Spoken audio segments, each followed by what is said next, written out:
जय श्री राम दोस्तों, स्वागत है आप सभी का द कृष्णा क्लासेस में। तो दोस्तों 22 जुलाई का हम पेपर सेट कर रहे हैं वन दारोगा का। और आगे इसको पढ़ने से पहले मैं आपको एक बात बताना चाहूँगा दोस्तों, कुछ अभ्यर्थी अभी तक कंफ्यूज है क्योंकि जो हमारे चेयरमैन साहब है, अध्यक्ष है यूके ट्रिपल एससी के, उन्होंने कहा था पेपर मार्च से अप्रैल में होगा।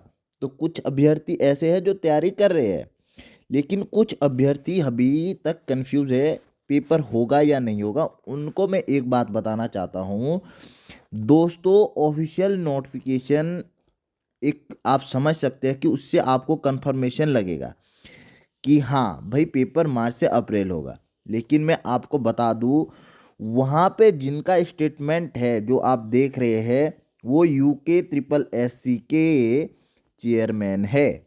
और अगर वह बता रहे हैं तो वह भी एक प्रकार का ऑफिशियल नोटिफिकेशन है। आप लोग जो कंफ्यूज हो रहे हैं उनको मैं एक बात बता देता हूँ। अगर ऑफिशियल नोटिफिकेशन भी आया, एक एक मिनट के लिए समझ लो, ऑफिशियली नोटिफिकेशन भी आ गया, लेकिन अगर उसके बाद यूके ट्रिपल एससी को एग्ज़ाम नहीं कराना हो, यूके ट्रिपल एससी ने क्या है, एग्ज़ाम करवाने के लिए मना कर दिया कि हमें नहीं कराना, तो वो दूसरा प्रेस नोट निकाल के बात को ख़त्म कर देंगे, एक कारण लिख देंगे इस वजह से नहीं कराए। लेकिन अगर उन्होंने पेपर करवाना हो और वो निकालते हैं फरवरी में ऑफिशियल नोटिफिकेशन, फरवरी 15 फरवरी के बाद या मार्च में निकाल देते हैं, तब आप क्या करोगे?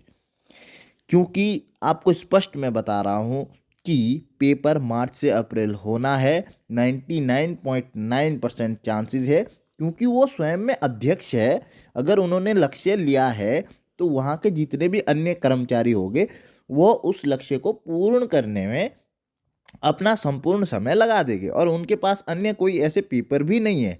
इसलिए उन्होंने, अगर अध्यक्ष साहब ने कहा है कि भाई पेपर हम मार्च अप्रैल में करेंगे, तुम सभी लोग तैयारी करो, स्पेशली मीडिया के सामने, तो हमें तैयारी करनी चाहिए जहाँ तक मुझे लगता है।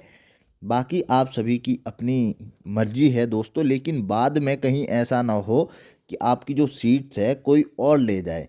जो अभी तैयारी कर रहे हैं उनके लिए बहुत अच्छा है दोस्तों, आप लोग तैयारी में इसी तरह जुटे रहे, क्योंकि अध्यक्ष साहब ने बताया है तो ऑफिशियल नोटिफिकेशन ही मान लीजिए वो। क्योंकि अगर ऑफिशियल नोटिफिकेशन भी हटाना होगा तो वो हटा देंगे, इस बात को आपको समझना होगा। बाकी दोस्तों आपकी मर्जी है। हम शुरू करते हैं आज के क्वेश्चन। निम्नलिखित में से उन क्षारों के रूप में संदर्भित किया जाता है जो जल में विलय होते हैं। तो क्या है इसका? एल्काइल्स। निम्नलिखित में से किसकी कमी के कारण घेंगा रोग होता है? आयोडीन। निम्नलिखित में से स्थलीय बायोमास बायोम का उदाहरण कौन सा है? उष्णकटिबंधीय वर्षावन स्थलीय बायोम का उदाहरण, ठीक है। गोलाकार लेंस के लिए उपयोग की जाने वाले चिन्ह परिपाटी साइन कन्वेंशन के अनुसार उत्तल लेंस की फोकस दूरी की गणितीय प्रकृति क्या है? तो आंसर है दोस्तों इसका धनात्मक। निम्नलिखित में से संभावित ओजोन क्षयकारी पदार्थ कौन सा है? तो आंसर है दोस्तों क्लोरोफ्लोरोकार्बन। निम्नलिखित में से कौन से पशु जीवों के अंडे कठोर कैल्शियम कवच से ढके होते हैं? तो आंसर है इसका दोस्तों रेप्टाइल्स, सरीसृप। एक मिश्र धातु की विद्युत चालकता और गलनांक शुद्ध धातुओं की तुलना में डैश डैश होते हैं। तो क्या होते हैं? शुद्ध धातुओं की तुलना में कम होते हैं। निम्नलिखित में से शुष्क जैव विविधता अति क्षेत्र हॉटस्पॉट कौन सा है? शुष्क पूछा है दोस्तों, इसका आंसर है रसदार कारो, ठीक है। ये देखिए दोस्तों, पिछली बार काफ़ी गलतियां की गई थी, यूके ट्रिपल एससी द्वारा बहुत सारे क्वेश्चन डिलीट किए गए हैं। वायु प्रदूषण के कारण निम्नलिखित में से क्या होता है? श्वास संबंधी समस्याएं। क्या होता है? श्वास संबंधी समस्याएं। Foundation for environment education in Denmark द्वारा समुद्री तटों के लिए विश्व स्तर पर मान्यता प्राप्त इको लेबल कौन सा है? तो दोस्तों जैसे ये क्वेश्चन है, ये अभी तक कहीं एनसीईआरटी में नहीं है, तो ऐसे क्वेश्चंस इन्हें डिलीट करना आवश्यक हो चुका था, लेकिन इन्हें डिलीट नहीं किए गए हैं। कुछ क्वेश्चन ऐसे हैं जो एनसीईआरटी में है, उन क्वेश्चंस को डिलीट किए गए। तो काफ़ी कुछ इसमें दोस्तों धांधली हुई थी, इतना कन्फर्म है। ब्लू फ्लैग प्रमाणन, ये आप देख सकते हैं। इससे पहले वाले ये क्वेश्चन है सीजियम और फ्लोरीन की विद्युत ऋणात्मकता है। तो ये क्वेश्चन आराम से दोस्तों 10th लेवल तक का आप समझ सकते हैं इसको। इन क्वेश्चंस को डिलीट किया गया है, और जो इसके बाद वाला क्वेश्चन है ये लगता नहीं है किसी भी उससे, ये 10th से रिलेटिव है। अगर ऊपर वाला क्या है तो नीचे वाला तो होना ही चाहिए था। तो आगे पढ़ेंगे हम, वह बिंदु क्या कहलाता है जिसके विरुद्ध लीवर रखे जाने पर वह मुड़ता है या समर्थित होता है? आलंब। क्या कहलाता है? आलंब। दो पिंडों के बीच गुरुत्वाकर्षण बल डैश डैश के अनुक्रमानुपाती होता है। द्रव्यमानों के गुणनफल, किसके? द्रव्यमानों के गुणनफल के अनुक्रमानुपाती। प्रति इकाई क्षेत्र में प्रत्येक सेकंड से गुजरने वाली ध्वनि ऊर्जा की मात्रा क्या कहलाती है? आंसर है तीव्रता। गंभीर रूप से लुप्त प्राय हिरण हंगुल भारत में कहाँ पाया जाता है? आंसर है दाचीगाम राष्ट्रीय उद्यान।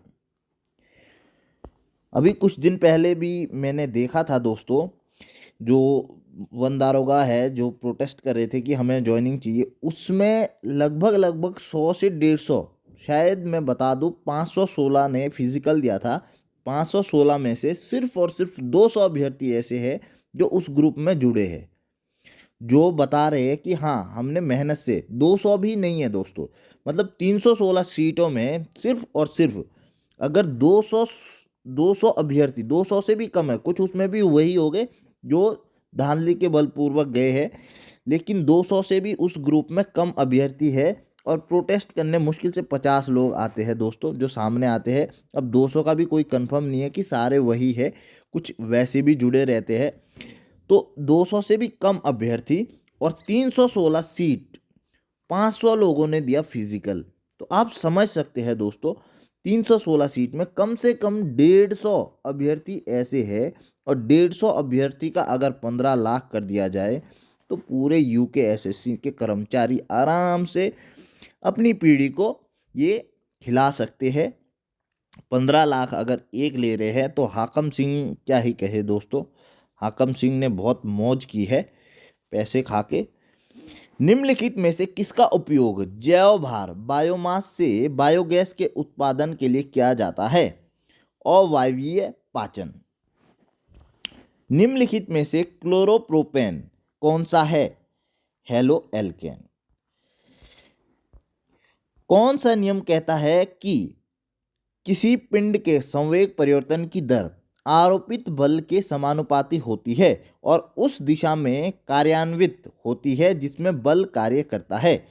न्यूटन का द्वितीय गति नियम। आंसर क्या है? न्यूटन का द्वितीय गति नियम। ध्वनि तरंग में निम्न दाब क्षेत्र को निरूपित करने वाली घाटी क्या कहलाती है? आंसर है गर्त। दोस्तों वीडियो अगर आपको पसंद आ रही है, आपको इन क्वेश्चंस की ज़रूरत है, तो सब्सक्राइब और शेयर करना ना भूले दोस्तों। एक घूर्णी उपकरण है जो विद्युत ऊर्जा को यांत्रिक ऊर्जा में परिवर्तित करता है, कौन है? विद्युत मोटर।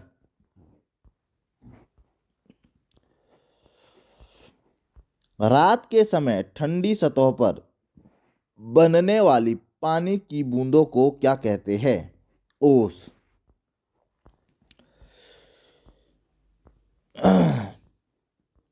निम्नलिखित में से कार्बोहाइड्रेट, प्रोटीन और वसा के पूर्ण पाचन का स्थान कौन सा है? छोटी आंत। ये दोस्तों मैंने अभी जो पोषण वाला चैप्टर है उसमें बहुत अच्छे से इसको समझाया है। गुरुत्व स्थिरांक जी की सही इकाई चुने। न्यूटन मीटर स्क्वायर पर kilogram square. Dash dash Karnataka में स्थित जल संग्रहण बांध है? कृष्णा राजा सागर। तो ये भी दोस्तों 10th लेवल का क्वेश्चन नहीं है, किसी भी दौर उससे नहीं है। अगर आप 18 शिफ्टों में पेपर करवाओगे दोस्तों तो ऐसे क्वेश्चन डालने ही पड़ेंगे। अगर आप एक शिफ्ट में पेपर करवाते तो पूरा 9th और 10th में इतने क्वेश्चन है जो 9th 10th के ही बुक्स में मिल जाएंगे साइंस की, और उसमें भी बहुत अच्छी मेरिट, लगभग लगभग 60 से 70 तक ही मेरिट जाएगी, उससे ऊपर नहीं जाएगी।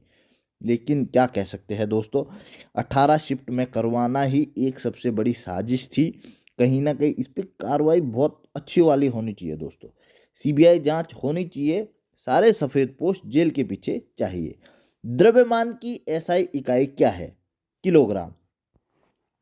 दुख होता है दोस्तों, एक बार पेपर होने के बाद दोबारा पेपर करवाया जा रहा है और बच्चों का भविष्य इस तरह से खिलवाड़ किया जा रहा है, बहुत दुख होता है। क्या कर सकते हैं दोस्तों, लेकिन ये ज़रूर दोस्तों अपना डिसाइड कर देना, अगर आप कभी इस पोस्ट पर जाते हैं तो कम से कम ऐसी स्थिति कभी उत्तराखंड पुनः ना देखे, उत्तराखंड का भविष्य इस तरह से लाचार और बेबस ना हो। गुरुत्वाकर्षण स्थिरांक के मान को किसने परिष्कृत किया और वर्तमान मान प्रदान किया? कैवेंडिश। वस्तुओं पर जंग लगने पर निम्नलिखित में से कौन सी प्रक्रिया में ऑक्सीजन का उपयोग होता है? ऑक्सीकरण। वह क्षेत्र जहां अलवण जल मीठा पानी, लवण जल खारे पानी से मिलता है, डैश डैश कहलाता है ज्वारनदमुखी। ठीक है, एस्ट्यूराइन। निम्नलिखित में से किसे प्राथमिक विभोज्योतक कहा जाता है?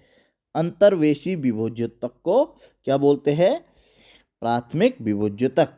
डैश डैश अंतर्राष्ट्रीय महत्व की रामसर आर्द्रभूमि और भारत में सबसे बड़ा तटीय लेगून है? चिल्का झील। निम्नलिखित में से कौन सा जीवाणु पृथ्वी के आंतरिक भाग से निकलने वाले साधारण रसायनों द्वारा भोजन तैयार करता है? रसायन संश्लेषी जीवाणु। जैसे जैसे समय अंतराल शून्य के समीप पहुंचता है, औसत शक्ति का सीमांत मान क्या कहलाता है? ताक्षणिक शक्ति। हाथी पांव डैश डैश के कारण होता है? वाउचेरिया ब्रैंकफर्टाई। हिमाचल प्रदेश में स्थित जल संग्रहण बांध है? बांखड़ा बांध। निम्नलिखित में से कौन सा कोशिकांग केवल जंतु कोशिका में मौजूद होता है? तारक केंद्र। निम्नलिखित में से किसे ऊर्जा के घटते स्रोत के रूप में जाना जाता है? जीवाश्म ईंधन। डी एरिंग मेमोरियल वन्य जीव अभ्यारण्य कहाँ स्थित है? अरुणाचल प्रदेश। ये जो दोस्तों मैं प्रैक्टिस सेट अभी करवा रहा हूँ, इसमें मुझे लगता नहीं है 50 से ज़्यादा एनसीईआरटी बुक के क्वेश्चन है, सारे इसमें करंट के लग रहे हैं दोस्तों। एक भी साइंस के यहाँ पे, मतलब जो साइंस के क्वेश्चन है वो 10-15 क्वेश्चन ही मुझे ऐसे लग रहे हैं, और वो बहुत इजी लेवल पे दिए गए हैं। 2-4 क्वेश्चन फिजिक्स के हैं।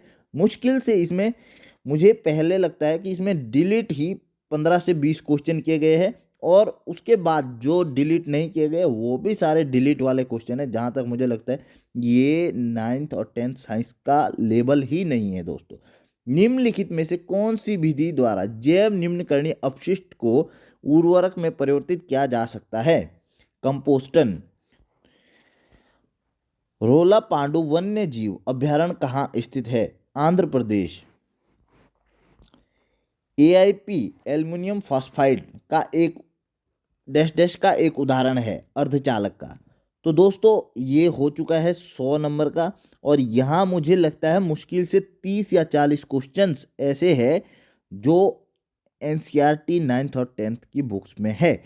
चलो हम समझ सकते हैं कि 4 से 5 क्वेश्चन आपने करंट डाल दिए, इतना समझ में आता है कि मेरिट हाई ना जाए, मतलब कुछ भी हो सकता है।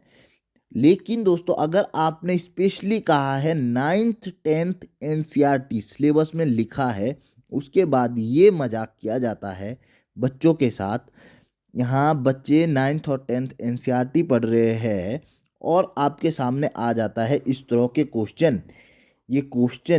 ये दोस्तों रोला पांडु वन्य जीव अभ्यारण्य, इस टाइप के दोस्तों क्वेश्चन आपके सामने आ जाते हैं। कुछ तो इन्होंने खुद ही डिलीट किए 15-20 क्वेश्चन।